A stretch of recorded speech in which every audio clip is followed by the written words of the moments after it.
Hey y'all, Uncle Jimmy here. When you speak for yourself, you're forced to think for yourself. And when you think for yourself, the sports world looks different. In order to enjoy this podcast and this show, you need to have the courage to look at the world from alternative points of view and not be offended when you disagree. Speak for yourself isn't your Twitter, Facebook, or Instagram feed. SFY tells you what you need to hear and not what you want to hear. So, welcome aboard, buckle up, and enjoy the ride. We start in New Orleans, sponsored by Popeye's Chicken Sandwich. Good. All right, the MVP of the Super Bowl gets a free trip to Disney World. Joe Burrow, college football's MVP, the star of LSU's national championship game last night, is getting a free trip to Cincinnati. The Queen City has a terrific theme park of its own, Kings Island, but it's also home to Mike Brown's penny-pinching Bengals, the mom-and-pop football franchise that's never won a Super Bowl. By virtue of their 2-14 season, the Bengals own the number one pick in the NFL draft. The team that hasn't won a playoff game since January 9th, 1991, will have first crack at selecting and developing the quarterback version of Barry Sanders. Yep. Joe Burrow is Barry Sanders. It's the only comparison that makes sense. Last night, in a 42-25 rout of Clemson, Burrow completed the most remarkable college football season since Sanders rushed for 2,600 yards and scored 39 touchdowns for Oklahoma State in 1988. This season, Burrow passed for 5,600 yards, 60 touchdowns, and completed 76% of his passes. In leading the Tigers to an undefeated season and a national title, he beat Texas, Florida, Auburn, Bama, Georgia, Oklahoma, and Clemson. He and the Tigers would probably beat the Bengals if the rules allowed it. Instead, he'll join them. That's the price for being the second coming of Barry Sanders. You get a free trip to an NFL wasteland. The original Barry went to Detroit. He dazzled the league for 10 straight years. He won one postseason game during his illustrious career. It's hard to overcome a poorly run football franchise. It doesn't matter how talented you are. The Bengals are poorly run and cheap. Former coach Marvin Lewis gets much of the blame for Cincinnati's playoff victory drought. It's an unfair knock. The drought started the exact same year owner Mike Brown took control of the franchise. Coincidence? I don't think so. Brown is the poor man's Jerry Jones. Poor man actually doesn't do Brown justice. Brown is the homeless man's Jerry Jones. No organization spends less money in pursuit of victory than the Bengals. For years, they lacked a scouting department. The 84-year-old Brown has refused to hire and pay someone to be the general manager of the franchise. Brown has served as GM and has paid himself a handsome salary for doing the job. Mike Brown's Bengals are Joe Burrow's reward for a remarkable college career. It's the equivalent of sending a Harvard valedictorian to work at a used car lot. You know what the Harvard grad would do?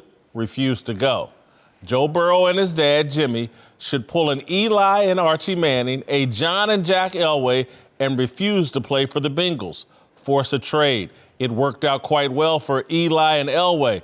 Burrow grew up in Athens, Ohio, 3 hours from Cincinnati. His dad is a former professional football player, a former college coach. Joe and Jimmy know the history of the Bengals under Mike Brown. Why go play for the cheapest franchise in the NFL when you can potentially force a trade to the Carolina Panthers? Mike Brown or David Tepper? The richest owner in football or the poorest?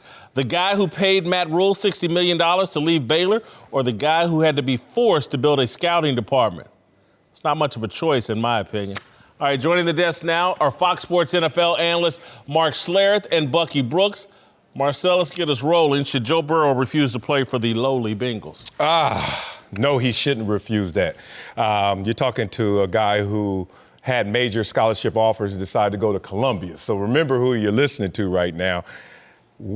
What are you running from? And what are you running to if you think you can figure out how the dice roll in the NFL?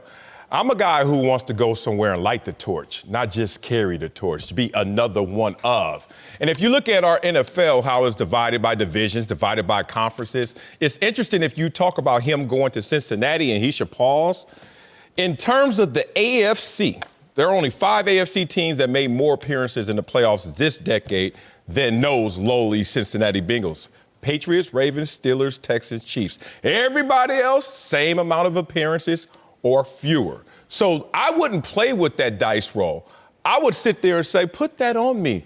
I want to go to a situation that's sour because, it's going to be sweet once they get a load of Joe Burrow. For me and my money, I'm betting on myself, and I'm going to any situation and magnifying and making it better. Yeah, my football self says absolutely not. You turn that thing around, you go in there and you change the culture and you do all that. That's my football sense. My business sense says 100% with you. Because I'll go back to Hard Knocks, and I'll never forget this. And as soon as I watched it, I said, that's why the Bengals won't win. So they had an injury, and instead of going out, an injury to, I think it was to a tight end. So they were down a tight end or two. And instead of going out and getting themselves a tight end, and this is training camp, so you've got an opportunity to go out there and figure out how you're going to trade for somebody or how you're going to get somebody off the wire. Mike Brown sat in a meeting and go, well, let's just move that defensive end to tight end. Anybody got an issue with that? And everybody went, and nobody said anything. I was like, you will never win anything. I mean, I remember it like it was yesterday. At that point, I went, click. I go, well, Cincinnati's out. Click. So, my football self says there's no way. You grew up in Ohio. You cannot do this, Burrow. You can't. But my business sense says you ain't ever going to win anything in Cincinnati. So, yeah, sit out.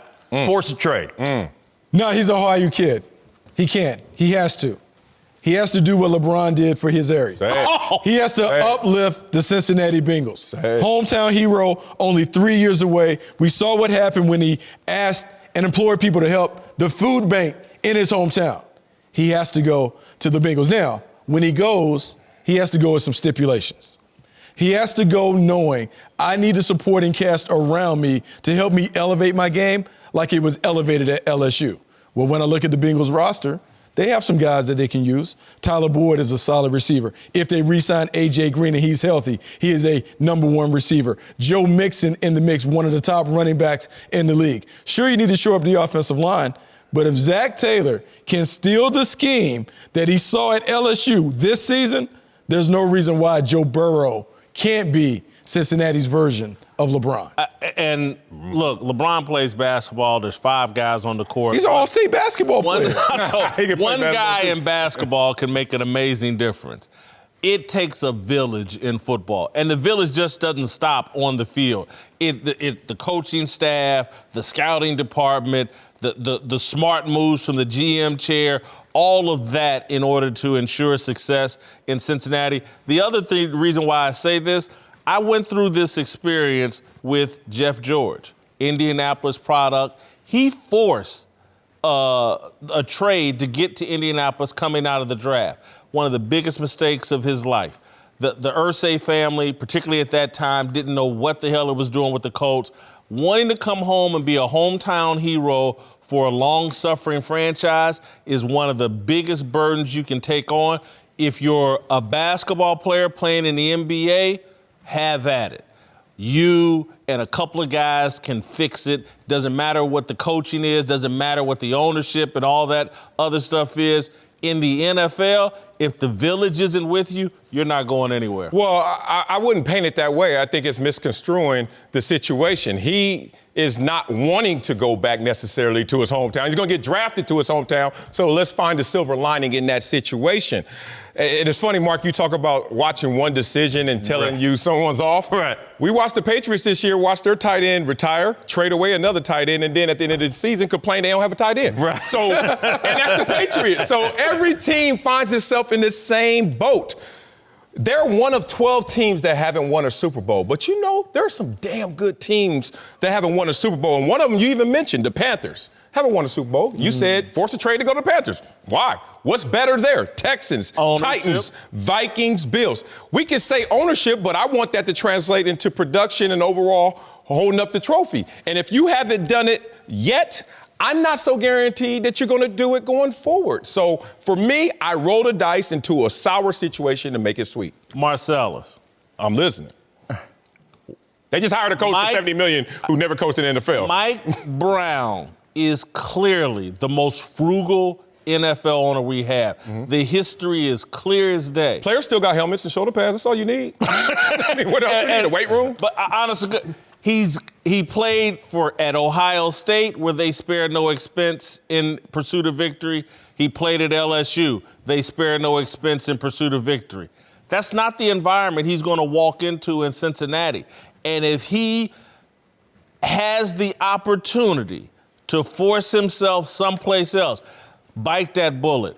We beat up Eli Manning for doing it, and the Manning family, 2 Super Bowls. We beat up John Elway for doing it, and Jack Elway, 5 Super Bowl appearances, 2 Super Bowl titles, one of the greatest careers we've ever seen. Organization and situation matter tremendously in the NFL and at that position. I'm just talking.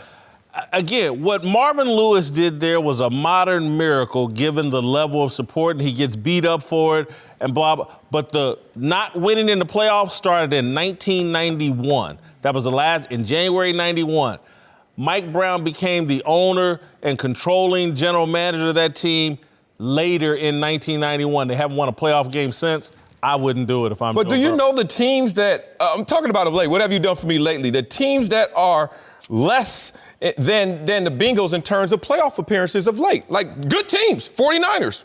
Just a couple days ago, let alone years ago, we were like, the 49ers are trash. The Titans right now. We could talk about the Rams, like the Cowboys, Vikings. Like, these are teams recently that have had less success than what we're talking about in Cincinnati. What's so discouraging? What's discouraging, and I'm with you. I mean, I look at this like, hey, as a kid that's from Ohio, that would be a really tough, and you'd take a beating, and it'd be a tough thing to be able to do that.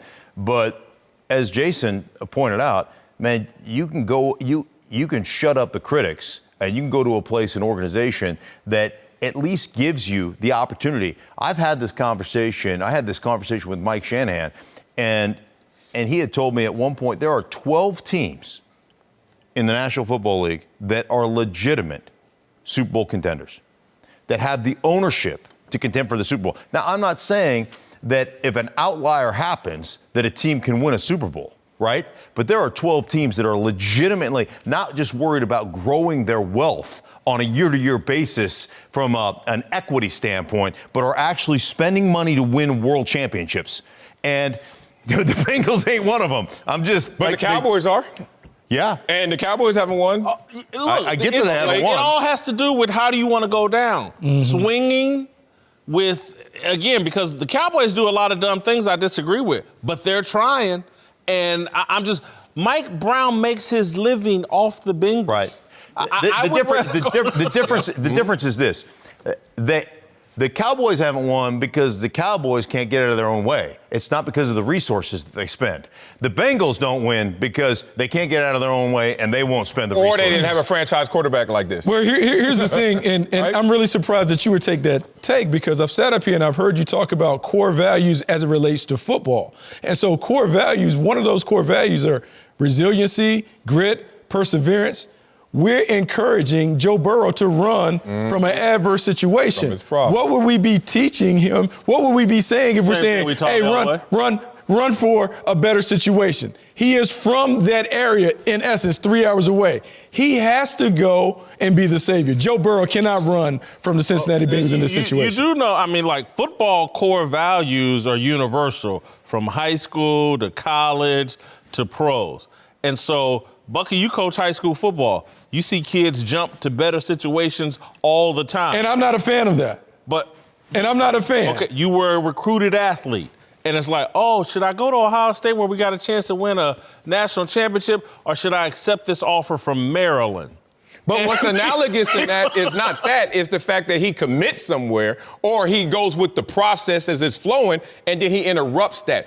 The negative part about it is how you're going to be underwater in equity wherever you go day one. Think about it. If you don't do what Elway did, if you don't do what Eli did, which is multiple Super Bowl wins, then everyone's going to look at you and deem it a failure because you forced this and didn't win. Why would you set yourself up for such preposterous expectations when you're talking about just going into an NFL as a rookie?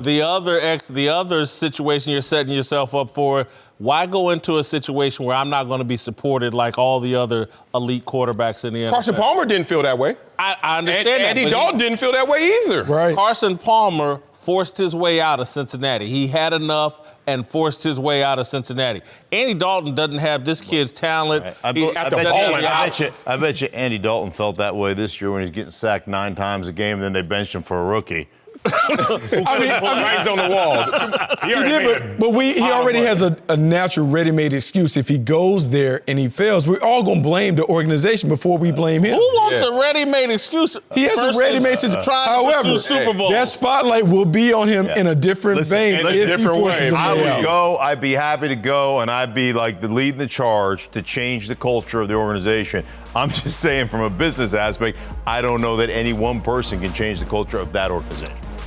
Everybody has to do taxes, and yet not everybody feels comfortable doing taxes, which doesn't seem right, especially when you consider all the amazing things these same people accomplish every day of their lives. TurboTax believes that with the right tools and encouragement, people can be good at anything, yes, even taxes. And to help people feel more comfortable with the tax process, TurboTax Live gives you personal access to experienced CPAs and EAs who are there for you even on nights and weekends. And they're happy to go through your return with you line by line to double check that you've done everything right, so you can be sure to get your best possible refund and feel 100% confident in your taxes. TurboTax. All people are tax people. Bucky Brooks is back, and we're joined now by Super Bowl champion Brady Papinga. Time for a big story. Let's move to Green Bay, where Aaron Rodgers and the Packers have had a bounce-back season.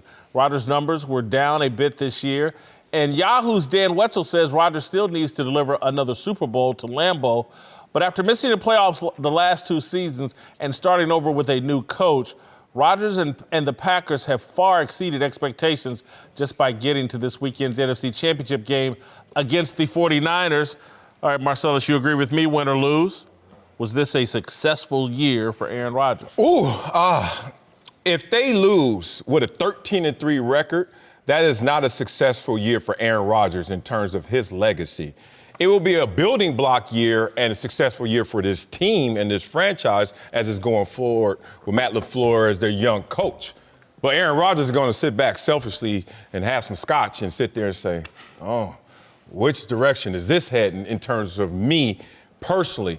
It took less of Aaron Rodgers to get more out of this team. That's not a good formula. No player feels great, optimal in that situation. You want to go out there and not just be a winner, but be the reason you're winning. Right now, it's the running game and the defense. And I think that has an impact on not only his ego, but on his foresight of what's going forward in this situation. So this team taps out this week, as everyone expects, against San Francisco. The team may say arrows pointing up, but I don't know if Aaron Rodgers is going to say the same. Did you see that sweet throw he took? He connected with Jimmy Graham. Dart. The one with Devontae Adams that sealed the game. He's playing pretty good football. Yeah. So I'm going to tell you right now, win, lose, or draw, Aaron's going to feel pumped about this season. The Packers are going to feel like this was a successful season because the bottom line is you just want to contend. Because winning championships, everything has to fall on the line. I mean, you look at the Giants championship when they beat the Patriots when they were 16-0. It literally came down a ball sticking to David Tyree's head for them to full on win the Super Bowl. And so that's how I look at it. If you're contending and you're in Aaron's position and you're in the NFC Championship game, you're on the right track. Now it's just a matter of having those things fall into place for you to get over the top. Man, I run the risk of being the guy that hates all the old quarterbacks, but Aaron Rodgers is on the descent. He's on the decline. 3 straight years, his passer rating has come down, his completion percentage has come down, and by his standard, he hasn't played really, really well this year. He has shown flashes of being the old Aaron Rodgers, but this team has done the other stuff around him. Aaron Jones, the running game, the defense stepping up. I believe he needs to win this game to just reverse the narrative on how people are viewing him. Because I don't think people are seeing him as the same Aaron Rodgers. This is a game where he has an opportunity to show people he still has the magic. Say it. Because they're prohibitive underdogs in this game. When you look at their roster doesn't stack up to the 49ers. So the only way that I can see them winning, Aaron Rodgers has to be that special guy. If he does that, then I think we view Aaron Rodgers like we always have viewed him in the past. Bucky, he has Devontae Adams at wide receiver and the ghost of Jimmy Graham, whatever's left. The ashes. Running ash. I mean, those numbers about this is down, that's down, blah, blah, blah. The personnel around him is down. We love making excuses for everybody's performance. Now, the guy is paid to be one of the premier players in the game. He has his team in the NFC Championship. But isn't he supposed to elevate? They went 13-3 That's in right. the NFC. But I was here last week, and when I looked at my note, it said they were 10-1 against teams that were 500 or less. So they hadn't really been knocking off these heavyweight teams. When they faced heavyweights, they've been knocked out. When they went on the road and played the San Francisco 49ers, they got obliterated. Yeah. When they played the Chargers on the road, they got obliterated. At some point, when we're talking about him being the baddest man on the planet, does he have to get them over the top? No. You moved the goalpost. Was this a successful year for Aaron Rodgers? No. I'm going to say it again. There's no I in team, but there is a me. M-E, damn it. And guess what? When this team is 13-3, that sounds great. But if we lose this week, I am now 1-3 in NFC Championship games. Guess what? When they start talking about Aaron Rodgers, what they're going to say? You only beat Jay Cutler. And then you're going to say, well, I have one Super Bowl ring. They're going to say, and that's it? Because people who were less than you have more than you. And Aaron Rodgers is not sitting there even satisfied with 13-3. Tell you why. They won the Super Bowl with 15 guys on IR at a 10-6 record. Came back the next year, everyone's healthy, fully loaded, 15-1. What happened? Got in the playoffs, one and done. You think that is not living in Aaron Rodgers right now? Like, these records sound great, but unless you finish the deal, we don't know what's going to come from this going forward. I'm blown away. What? The man they won 6 games last year. Yeah. They made a 7-game improvement in terms of wins and losses. He's nearing the end. The guy threw, 6 interceptions or 4 interceptions this year? He threw 4 interceptions all year. There's just no way. He's playing in the NFC. There's no way this year isn't a success. What are we talking about? Third worst passer rating of his career. Let me interject here. I'm confused. So you guys are telling me this. Let's say they won 11-5 this year, and they got knocked out in the divisional round, but his stats were far superior. You're going to say that's a successful year for Aaron Rodgers? For him, Oh, God. What are all the stats for? Well, I mean, for Aren't him, they all directed for one end? What end? To win the flipping game. You act like they don't cut Super Bowl champions. You act like Super Bowl champions can't find work. I'm surprised at you because you played there. We played in Green Bay. What do they call Green Bay? Title town. The only way they're satisfied in Green Bay are to win titles. The trophy is named after the greatest coach in Green Bay Packer history. And if the Lombardi Trophy. If that mindset was true, Tom Brady wouldn't be a free agent right now. All that success, I thought it was about the end game. He won the Super Bowl last year. Tom Brady isn't playing nearly as well as Aaron Rodgers. Whole other topic. And that's a whole other topic. But decline. But it is Titletown. And the people in Titletown, are smart enough to know there's a path to the title. It's a process. It's a process. Look, it's a process. Once every 20 years. So our path, based on how we play, because I hear Marcellus talk about past performance predicts future. So I'm looking. Everything is on the descent. Completion percentage and passer rating. But I'm supposed to believe that it's going to decline again next year, but they're going to be a better team. Yeah. They play a tougher schedule next year than they do this year. Yeah. I just don't see how this can be viewed as a success. Because they're going to have better receivers next year. Are they? Yes. They've been drafting receivers. They've been bringing receivers in. Jordy Nelson been going 5 years. Their head coach is going to be better. This is the first time Matt LaFleur's had to manage a game. Whitlock and Wiley. All right, we're going to be joined here by Fox MLB reporter Ken Rosenthal to talk about the major fallout from the Astros sign-stealing scandal. Ken, thanks for being here. All right, Ken, did they get the punishment right? I felt like it should have been a little harsher. Jason, there are a lot of opinions on this, and I actually felt the punishment was appropriate. Now, remember, it was 1 year for Hinch, or 1 season for Hinch, 1 season for Luno, the manager and the general manager. First round, second round picks, each of the next 2 years, $5 million fine. Now, there are people in the game who felt it should have been harsher. I had 2 GMs reach out to me last night and basically voiced that opinion. But given that ultimately the Astros made the decision to fire both Hinch and Luno, it becomes an even harsher punishment. And while we don't know if they coordinated with MLB or not, it certainly stands to reason that there was some communication back and forth.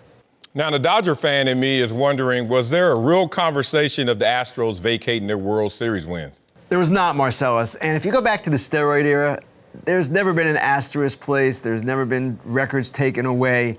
And the reason for that is baseball does not want to rewrite history. And frankly, I don't believe it should rewrite history. That is a situation where what's done is done, and you can't go back and start legislating what happened in the past. You do that, and you open up a Pandora's box. So that was never going to happen, nor, in my opinion, should it happen. Ken, help us understand how big of a deal is this sign stealing and the elaborate way they went about it? Because the narrative is kind of like everybody does this.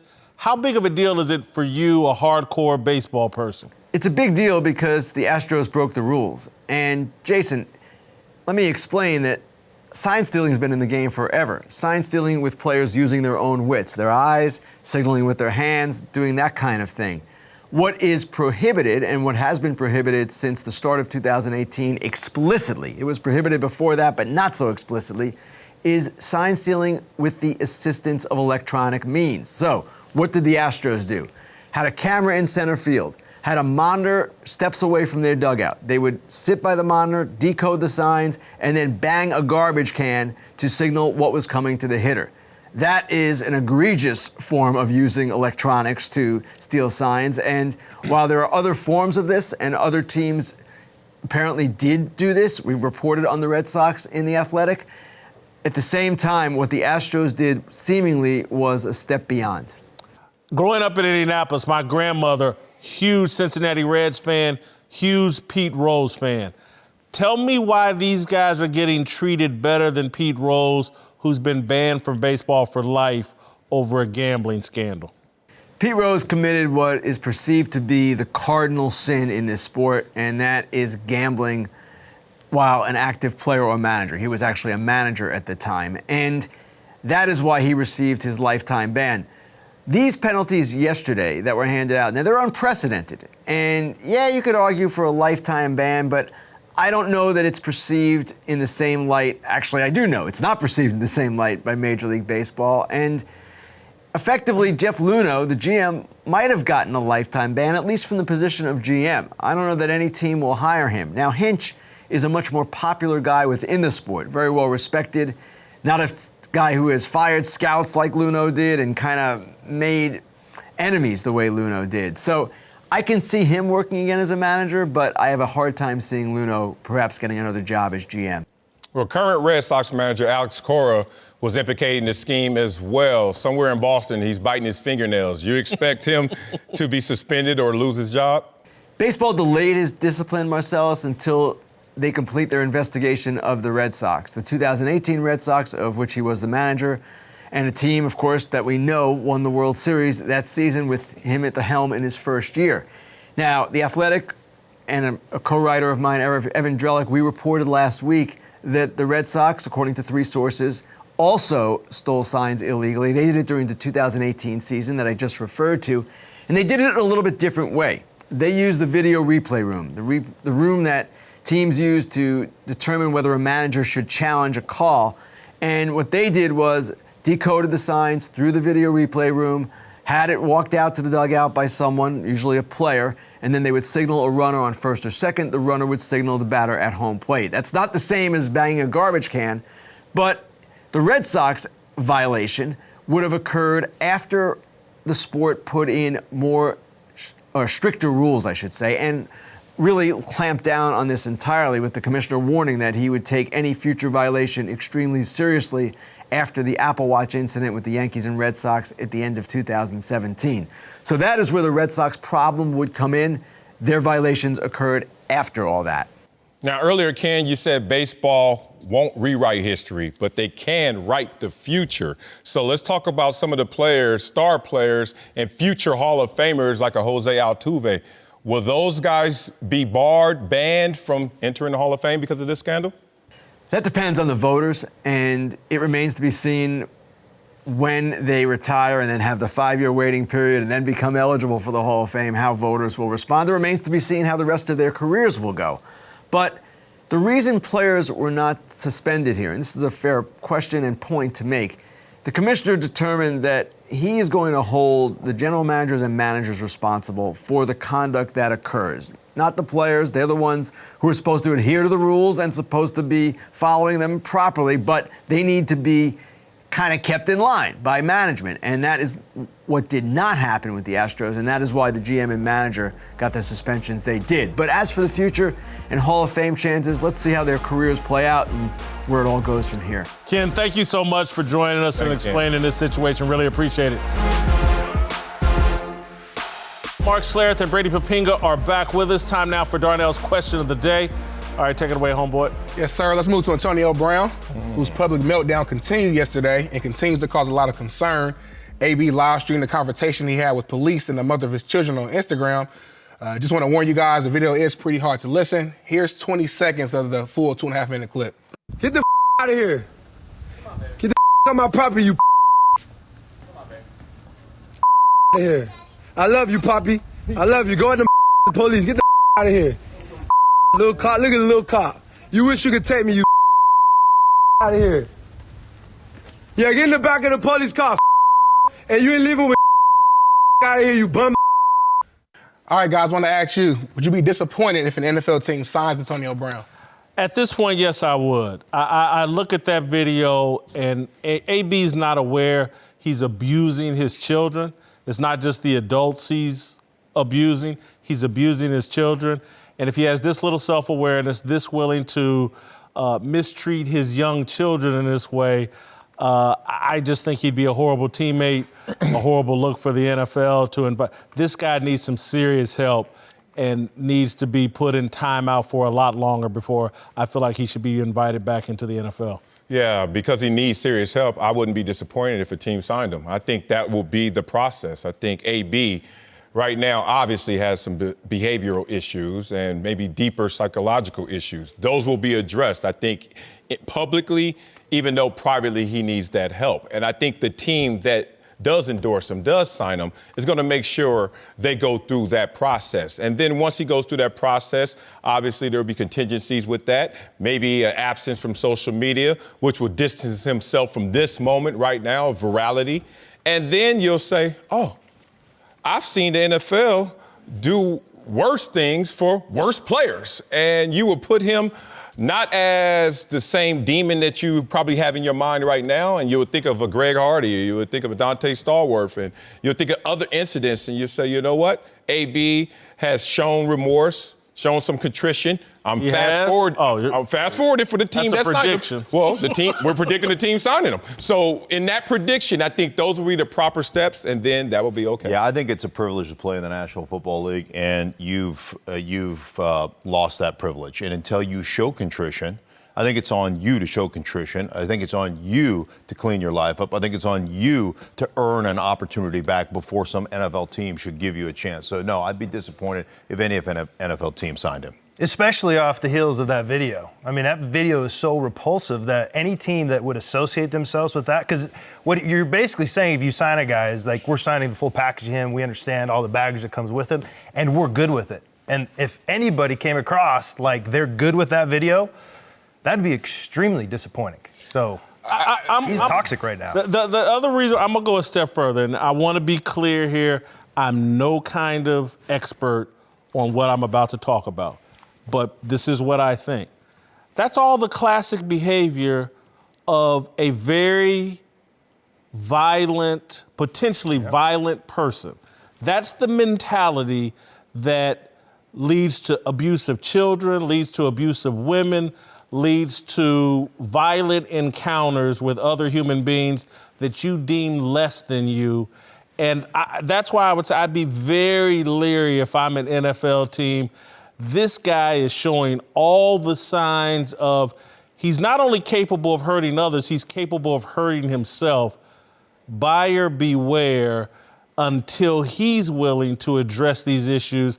The thought that some NFL team is going to inspire him to address these issues, I think is naive. It's interesting. We can't forget the core issue here, which is signing a player to play football. And we can lean heavy into the humanitarian angle, but we also have to remember that they're out there blocking, tackling, and sacking and catching passes. And I think if you keep that as your core focus, AB missed the entire year and still ranks top 2 in all categories as a receiver. We're talking about first in reception, second in yards. Matters. Hold on. Yes, if it didn't matter, we wouldn't have a conversation about AB. We would never bring up Antonio Brown if this wasn't a future Hall of Famer sitting on the shelf that people are saying, can you fix him or not? So it does matter. If he was sorry, no one would talk about AB again. It's because he has that talent, and there's still some toothpaste in that tube. So now we're trying to say, how do you extract it? And I think there's a process to extract it. Is he willing to do those steps? Is a different conversation. But I certainly see a team, they just kicked the tires on him with the Saints. That wasn't even a month ago. I agree. I thought it was bad then. I think after this video of this man doing this in front of his children and then talking, and again, we beeped out all the racist connotations. I just think at some point it's a bridge too far. And I've seen a lot of guys in the NFL get second chances that showed a lot of remorse and a lot of contrition and aren't on video demonstrating this kind of sociopathic behavior. Yeah, when the noise, I always say, when the noise outweighs the potential, when the problems outweigh the potential, that's when you no longer get opportunities. Like, we'll give dudes a lot of opportunities that their production outweighs their problems.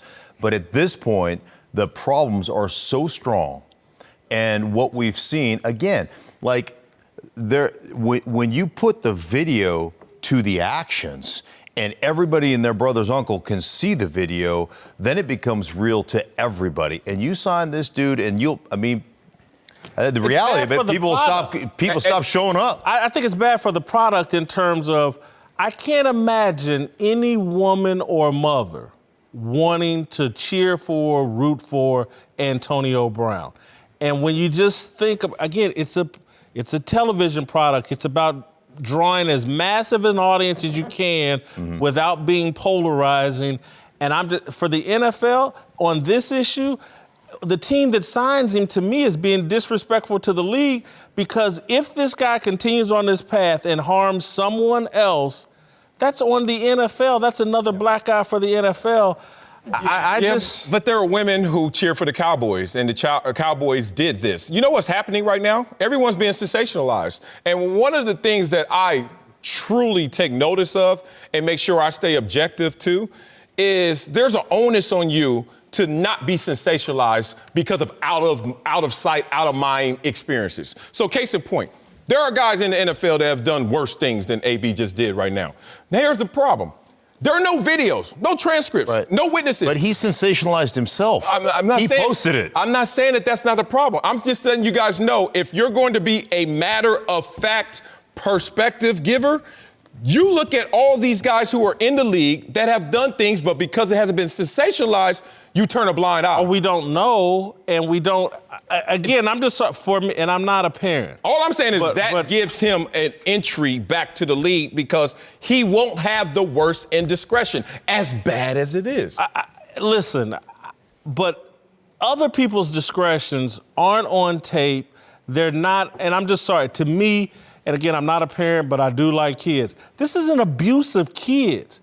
What the psychological damage he's doing to these kids is massive. He's probably repeating the mistakes that caused him to be the way that he is. Because a lot of times that's what we do. We grow up in dysfunction, and then we visit that dysfunction on the young people we're in charge of developing and mentoring. I just think this is a bridge way too far for the NFL. I'm sympathetic towards almost anybody. Defended the Cowboys signing Greg Hardy. I get, but the abuse of the kids, or the racism that he's displaying, the lack of respect for authority. Again, I hate to even go, but I'm gonna go this far. Those cops that he's abusing probably making $50,000, $60,000, $70,000 a year, and they're gonna get talked to this way. For what? What did they do? Well, the money doesn't matter how much. You get paid nothing, you get paid $1 million. Like, the conversation doesn't change how you should talk to me verbally. The thing about this is, the NFL is going to take a distant step away from being sensationalized. And they're going to look at it objectively. And then AB is going to have to show his steps of remorse and contrition. If those two things occur, the signing of Antonio Brown wouldn't be disappointing to me. Could you put yourself in that mindset? Or you just say, all bets off, he's done? Until he. Right. It can't be the league saying, come here, let us nurture you back to health, until he takes responsibility. You know, there's a saying in the NFL that the best ability is availability. Baloney. It's responsibility. You want to win. You want to be good. You want to go out there and have a championship effort. You got to take responsibility, every guy on the team, and you have to look at the team as more important than yourself. And that guy doesn't look at anybody as more important than himself except him. Jason Whitlock, Marcellus Wiley, joined again by Mark Schlereth and Bucky Brooks. Time now for the most fearless discussion of the day. All right, Odell Beckham Jr. is suffering from the same disease as Antonio Brown, LeBron James, Colin Kaepernick, and all the other athletes obsessed with their platforms and building their individual brands. Their brains have been hijacked by their smartphones, social media apps, and the need for constant attention. They've been infected with the influencer disease. It's the bubonic or black plague of the 21st century. In the 14th century, half of Europe was wiped out by the bubonic plague. The social media influencer plague is wiping out half of America's high-profile athletes. Last night, during the on-field celebration of LSU's victory over Clemson in the national title game, Beckham was filmed handing out wads of cash to LSU players. He made no attempt to conceal the cash gifts. It was clearly a stunt to promote Odell Beckham Jr. This morning, LSU issued a statement saying the cash Beckham passed out was fake. I'm not interested in going Perry Mason. I don't care whether the money is real or fake. The point is the LSU players accomplished something historic last night, and Beckham used it as a platform to promote Odell Beckham Jr. He wanted to promote his social media following. He wanted to expand his reach as an influencer. It's no different from LeBron shouting Taco Tuesday in a Speedy Gonzalez voice, or dunking in his son's AAU layup line, or Antonio Brown filming his belligerent racist behavior, or Kaepernick using police brutality as a tool to sell custom Nike shoes. These guys are addicted to attention and obsessed with being influencers. Athletes used to be role models. They would be asked to conduct themselves publicly in ways that could be role modeled by young people. The goal now is to be an influencer. This is much different from being a role model. An influencer is a person that influences other people. The primary purpose of an influencer is to influence large groups of people to buy a certain product. An influencer provokes commerce, consumption, consumerism. An influencer is a used car salesman. Their job is to talk you into overpaying for a product you likely don't need and won't get a good return on your investment. Sneakers. The social media plague that has converted role models into influencers. And the most effective influencers are the ones who still pretend to be role models. OBJ's latest publicity stunt is why I don't take him seriously as a winner. He's not in the game of football to win. He's in it for attention, fame, and influence. He'd rather sell you an overpriced designer watch than win a Super Bowl. All right, guys. Do we have a problem with what Odell did last night? I don't. I actually loved it. It's funny, I was watching it before this moment, looking at the pageantry, the confetti, the enormity of this event. And I was like, I didn't want to go old adage, but I was like, damn, everybody making something off of this. Human capital, real capital, bonuses. Them players, boy, they just getting sold a memory.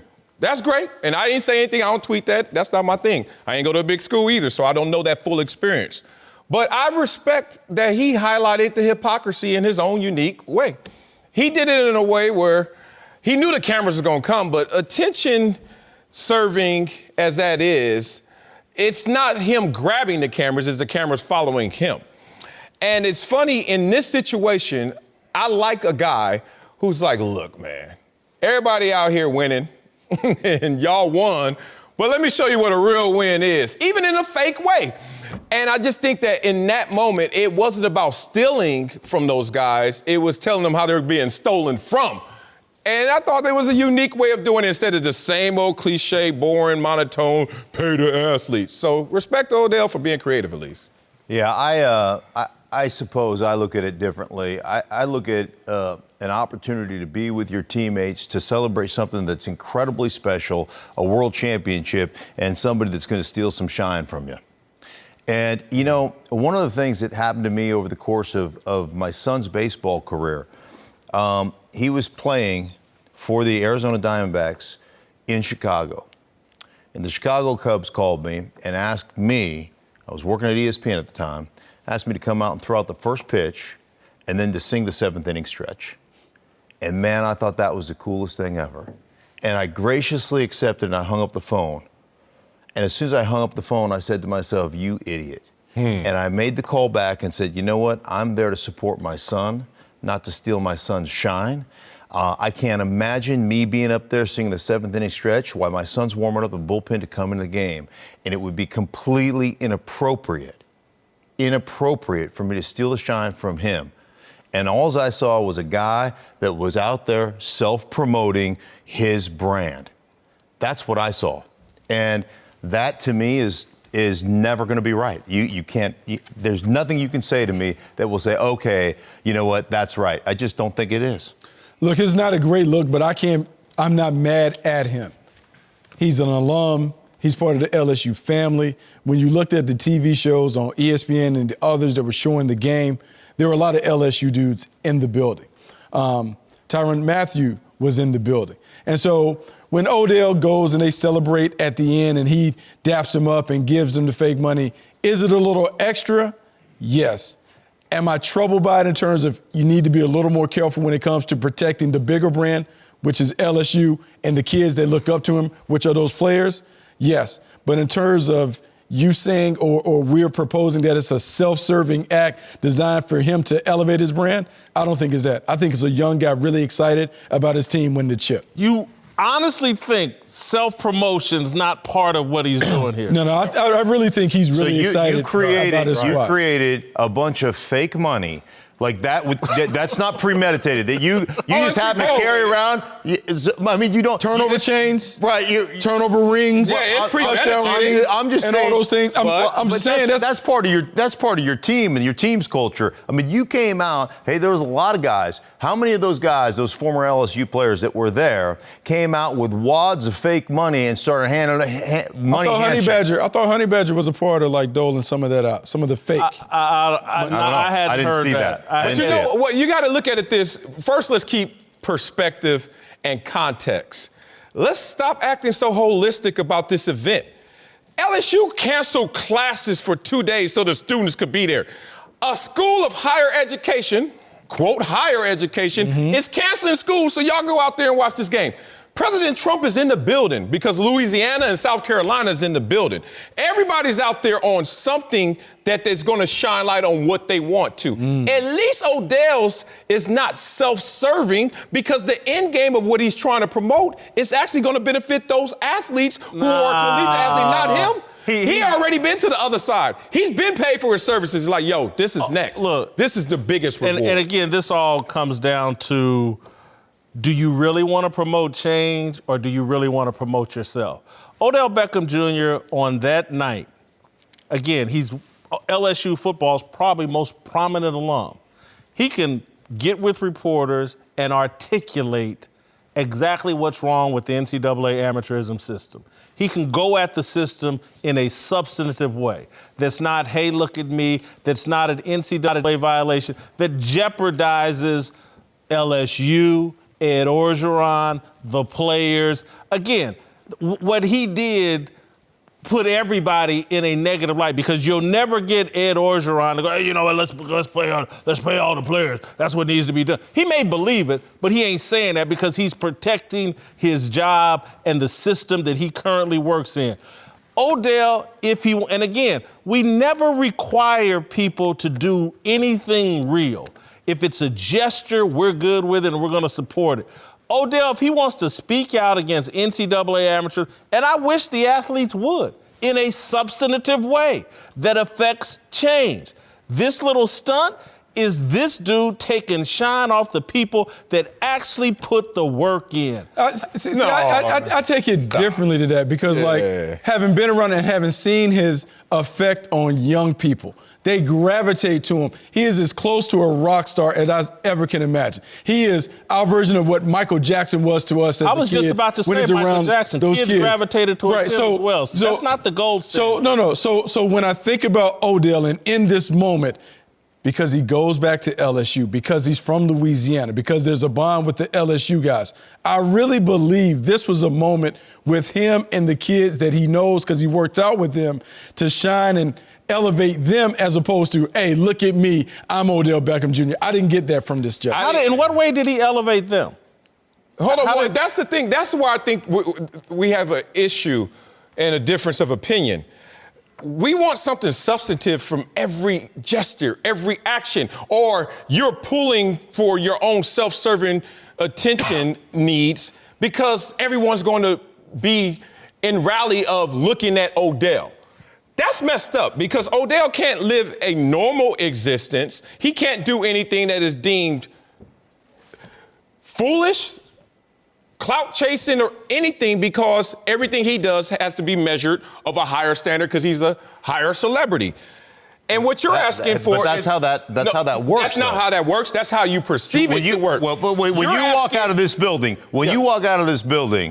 do you conduct yourself a certain way because you know what's I don't conduct myself. I don't live by an agenda of standard. I live by my own expression, and that is in parallel to what people can see is law-abiding and of high standard. But I do some things. Look, I'll show up to your office in flip-flops, and you might say, oh, he over here just chilling. I don't show up to the set 20 minutes early just to be babysat. I'm going to get here when it's time to work. So I do some things that are not a part of decorum. But what we're really discussing here is not unity of issue. We're asking for uniformity. We're asking Odell to do the same thing we want him to do something substantive. And I think that's unfair to him. Well, I think if he didn't have a pattern of behavior over the last 5 or 6 years of always doing, hey, look at me antics, I'd give him the benefit of the doubt. If Larry Fitzgerald was an LSU grad and pulled this stunt, we'd be having a completely different conversation. But because it's Odell, and he's kicking nets, and he's kissing nets, and he's wearing watches, he's complaining about his uniform. Every week there's a new OBJ. He's laying in bed with drugs, a woman, and pizza, and blah, blah. Every week there's something new with Odell Beckham Jr. that's, hey, look at me. Yeah. And we can't sit there and go, oh, he just did some more, hey, look at me stuff. He just went to the LSU football game on a night when those kids, all the spotlight should be on those kids. But Bucky's point is, it's not so much, hey, look at me. It's, hey, why you keep looking at me? Because Bucky said he wasn't the only LSU grad there. We don't know what they were doing, but we're not going to make a story out of it. I would say it's like when one of the homies gets put on. He did. He's celebrating with the crew because they just did something significant. He is, as you said. You can do it without the money. No. But why does he have to do it to our way? No, Bucky, I'm gonna tell you why, or why your standard doesn't work. No one has to. You're right. People are free to do whatever the hell they want to do as long as it doesn't infringe upon someone else's freedom, happiness, health, whatever. They are right. But on this show and other shows like it, people do critique the behavior of these people. And they do get, man, that's some hey, look at me stuff. Again, he doesn't have to, he clearly is not going to adhere to my standard. No. I'm not demanding that. But damn it, this is some hey, look at me stuff. As much as he thinks he cares about LSU, I guarantee you he don't care about LSU no more than I care about Ball State. And no more than Mark cares about Idaho, or Marcellus cares about Columbia, or North Carolina, I'm sorry. And so there are certain people, and he has the character flaw. he has to get attention. He has to be the center of attention. If the guy could have, he probably would have ran out onto the field and tried to catch a touchdown pass or tackle somebody. He was going to do something to say, hey, look at Odell. But I think he's in a no-win situation.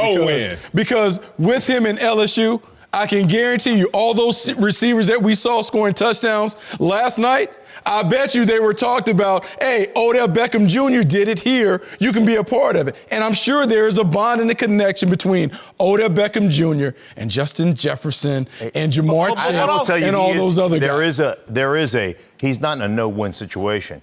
If you come out, one of the most beautiful things I ever saw was Tua Tagovailoa take over in the second half against Georgia in a 13-0 deficit, drive his football team down the football field, and a 25-2 starter in Jalen Hurts knew he was never going to play in Alabama again.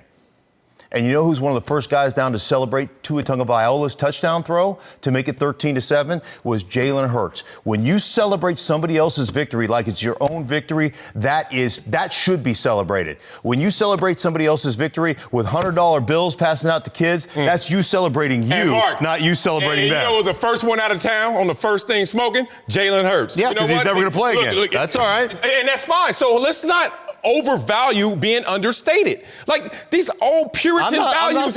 I'm not saying it's being understated. I'm saying it's premeditated. Okay, this is a premeditated shine. Everything about that whole event was premeditated. Are we going to now?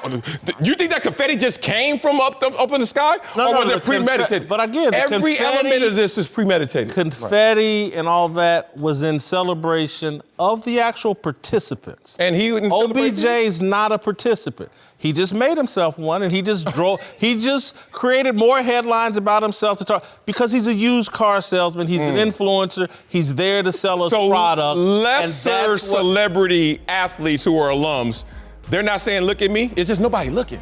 But guess what, Honey Badger, there. I'm sorry, you just got trumped because Odell's in the building. Odell's super famous everywhere, especially on LSU. Bucky Brooks is back with us. Let's move to Derrick Henry, whose huge year has carried the Titans to the AFC Championship game. Ooh.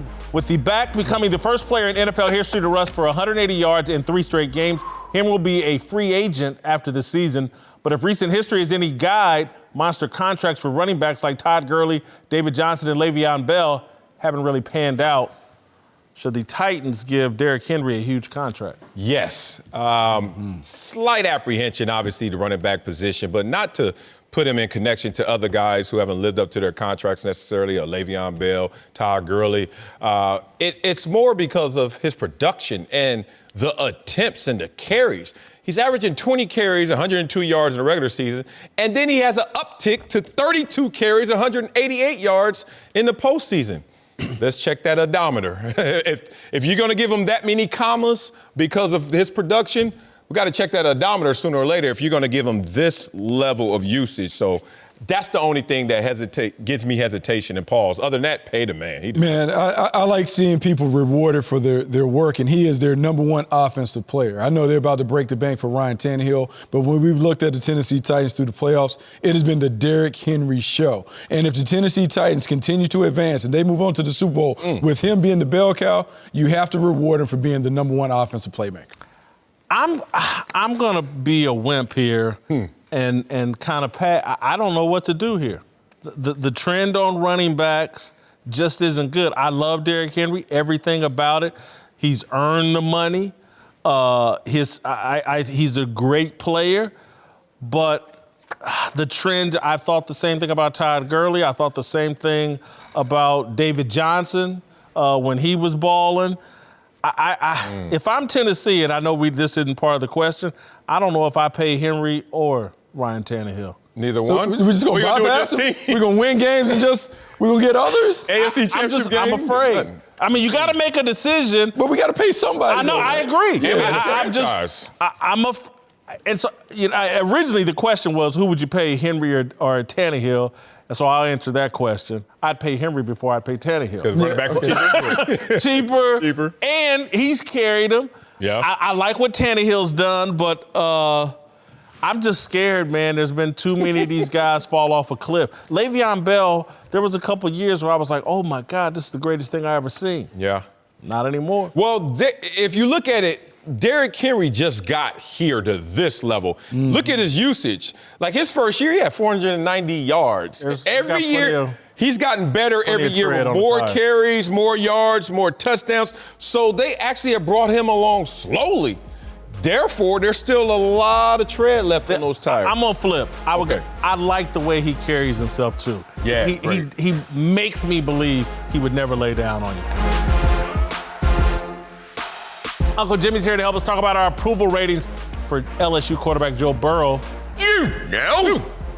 But first, I know Marcellus, your big dummy of the day. Something in your ear. Some water in your ear. Hey, man, big dummy of the day. Here we go. It said, what'd he say? Talking about Title Town. Green Bay. Hey, man, stick to something you know, like Biscuits and Gravy Boulevard. You don't know a damn thing about Title Town. When the last time you been there? I won a title in high school. All right, let's talk Joe Burrow. It's stale now. Beast. Who completed an incredible season last night with a dominant win over Clemson for the national championship.